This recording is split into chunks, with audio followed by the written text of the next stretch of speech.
If you are planning to travel to the United States, or if you are already in the US and waiting for family or colleagues to arrive, listen very carefully. Something major is happening right now that could completely disrupt your travel plans. Major airports in some of the biggest American cities could stop processing international travelers. This is not a rumor. This is a real warning coming directly from the head of the Department of Homeland Security, and it happened just days ago. Welcome back to Immigration Updates Today. I am glad you are here because today we are covering one of the most important immigration and travel stories of April 2026. On April 6, 2026, the newly appointed Secretary of Homeland Security, Markwayne Mullin, made a stunning statement during his very first television interview as Secretary. He warned that his department will begin scrutinizing customs operations at major airports located in so-called sanctuary cities, raising the possibility that some of the country's busiest international airports could face serious disruption. This affects visa holders, green card holders, U.S. citizens returning from abroad, international students, workers, tourists, essentially anyone who lands at one of these airports. So stay with me. This update matters to you. What did the DHS Secretary actually say? Let's be very clear about what was said and what it means. DHS Secretary Markwayne Mullin told Fox News that his agency will take a hard look at customs enforcement at international airports in sanctuary cities like Los Angeles International Airport and John F. Kennedy International Airport. Specifically, he noted that the department was considering limiting or removing Customs and Border Protection officers from airports in cities that restrict cooperation between local law enforcement and federal immigration authorities. He said, "Some of these cities have international airports. If they are a sanctuary city, should they really be processing customs into their city?" Now, to be fair, Mullin also said no final decision has been made. He described the idea as an option, leaving the proposal in discussion rather than as an announced operational change. But here is why this still matters. When the head of the Department of Homeland Security publicly says something like this in his very first official interview, it signals a serious direction. And for travelers, uncertainty alone can cause major disruptions. Which airports and cities are affected? Now let's talk about which specific cities and airports are being discussed. The proposal would target major hubs like New York, Los Angeles, Chicago, Philadelphia, San Francisco, Seattle, and Boston, where the removal of officers would effectively halt international flight operations and prevent travelers from clearing customs. Airports in San Francisco, Denver, Boston, Chicago, New York, Seattle, Portland, New Orleans, Philadelphia, and Minneapolis were cited as other locations that could be affected by the kind of scrutiny Mullin described. These are not small regional airports. Among the examples raised by his remarks were Los Angeles International Airport and John F. Kennedy International Airport, both in sanctuary jurisdictions.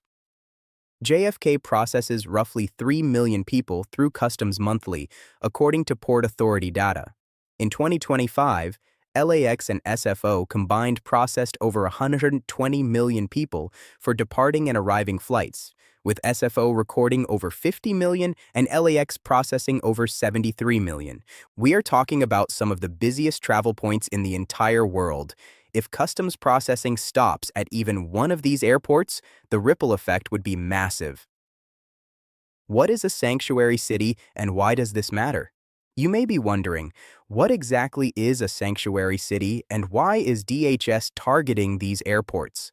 Sanctuary cities are seen as cities, counties, or states that limit their cooperation with federal immigration enforcement personnel. That can mean not using resources to assist with immigration and customs enforcement activities and not asking about immigration status unless required by law. A total of 12 states, 18 cities, 3 counties, and the District of Columbia were recognized as sanctuary jurisdictions by the U.S. government in August 2025. The Trump administration has been pushing these cities to cooperate with federal immigration enforcement. Since many of them are refusing, Secretary Mullin is now suggesting that DHS may pull its Customs and Border Protection officers from those airports as a form of pressure.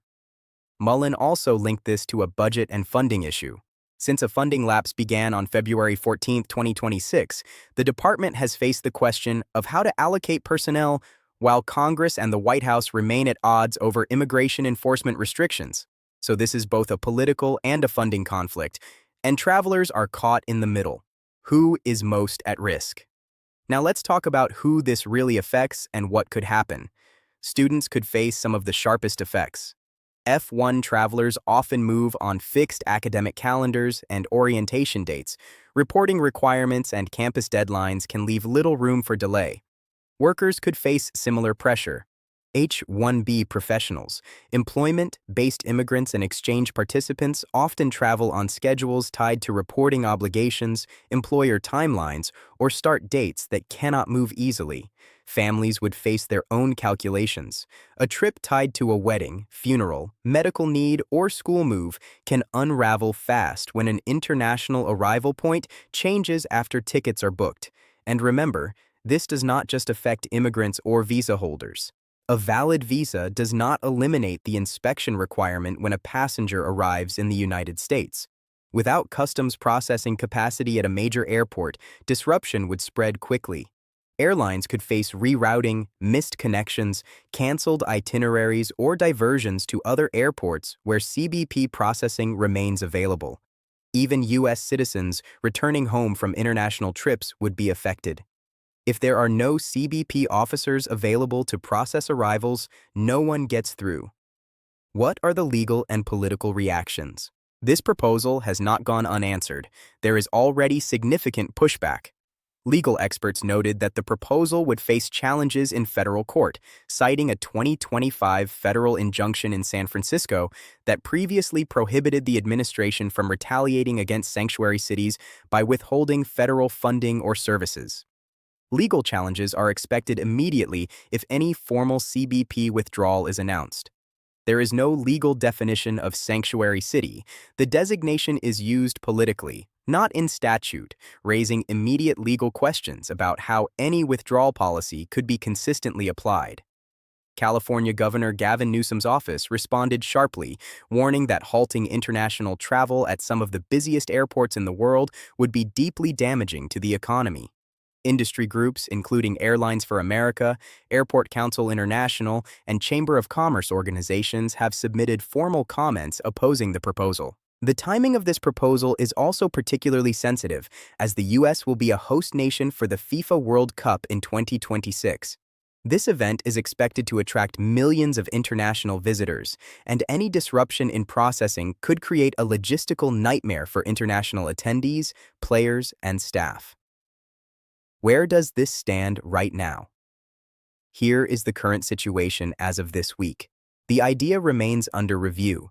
No formal DHS policy has been issued, no final roster of airports has been announced, and no schedule for any change has been set. Mullin said discussions with President Trump were possible. As of April 7, 2026, officials had not announced a timeline for any change or identified a list of targeted airports beyond the sanctuary city jurisdictions Mullin cited.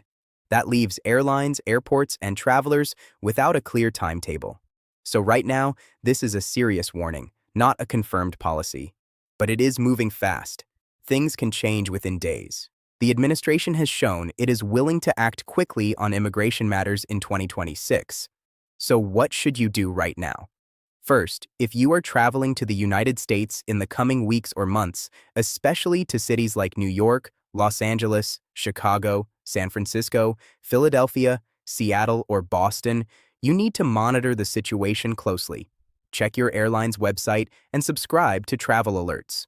Second, if you are on a student visa, work visa, or any time-sensitive travel document, contact your employer, school, or immigration attorney right away.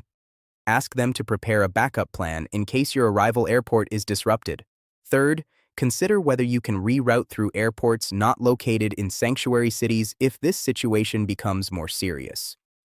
Cities like Dallas, Houston, Miami, or Atlanta are not currently mentioned in this proposal. Fourth, do not cancel your travel based on this update alone. No policy has been enacted yet, but do prepare. Have a backup plan. Know your rights. Keep copies of all your immigration documents. Fifth, If you are a green card holder or a visa holder currently inside the US, this does not affect your current status. This is specifically about entry processing at airports. Your existing documents and status remain valid. Let's quickly recap what we covered today. DHS Secretary Markwayne Mullin, just appointed in late March 2026, publicly raised the possibility this week of removing Customs and Border Protection officers from airports in sanctuary cities. The cities affected could include New York, Los Angeles, San Francisco, Chicago, Philadelphia, Boston, and Seattle. This came out of both the political standoff over sanctuary city policies and an ongoing funding dispute that has left DHS operating under a partial shutdown since February 2026. The proposal has not been finalized. No formal policy has been announced. But the warning is real. Legal experts expect court challenges, and the travel industry is already reacting. Anyone traveling internationally into these cities needs to stay informed and prepared. That is everything you need to know about this developing story as of today. We will keep tracking this and bring you updates the moment anything changes. If this video helped you, please give it a thumbs up. It helps more people find this channel when they need it most. Share this video with anyone you know who is planning travel to the United States. They need to hear this. And if you have not subscribed yet, please do so now and hit the bell icon. Immigration news is moving fast in 2026, and you do not want to miss a single update. Thank you for watching Immigration Updates today. Stay informed, stay prepared, and we will see you in the next video.